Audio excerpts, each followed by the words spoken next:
Prime Minister Justin Trudeau has named Kevin Brosseau as fentanyl czar to fight the spread of deadly fentanyl.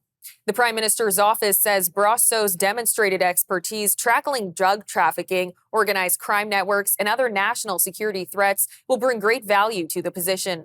Member of Parliament for Spadina-Fort York, Kevin Vuong, joined us earlier for his reaction to the announcement.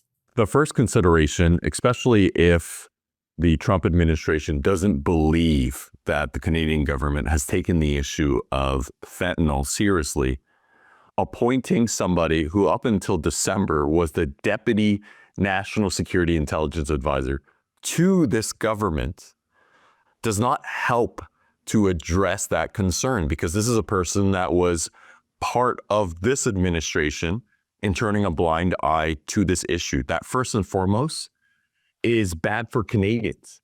Fentanyl being produced in our country is bad for Canada.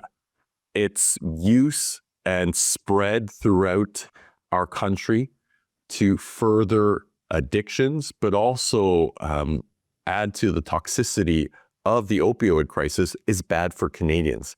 It shouldn't have taken a foreign government to force our government to do what's best for Canadians.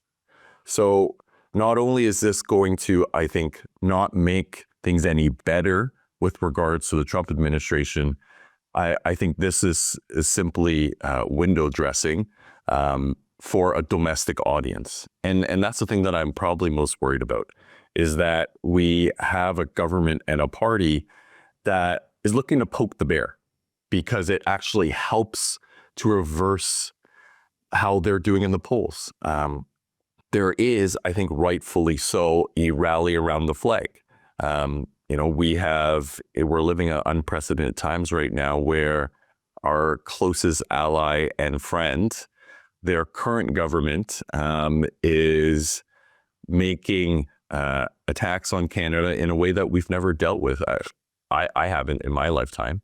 And so on the one hand, this is an opportunity for us to finally start to address the very things that we need to do to build up our own sovereignty for our own economic prosperity.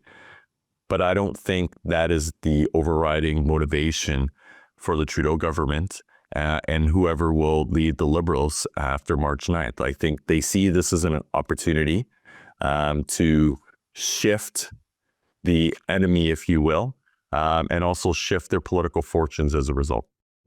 We also asked Mr. Vuong for his view on why it took complaints from the Trump administration for Ottawa to act on the issue of fentanyl.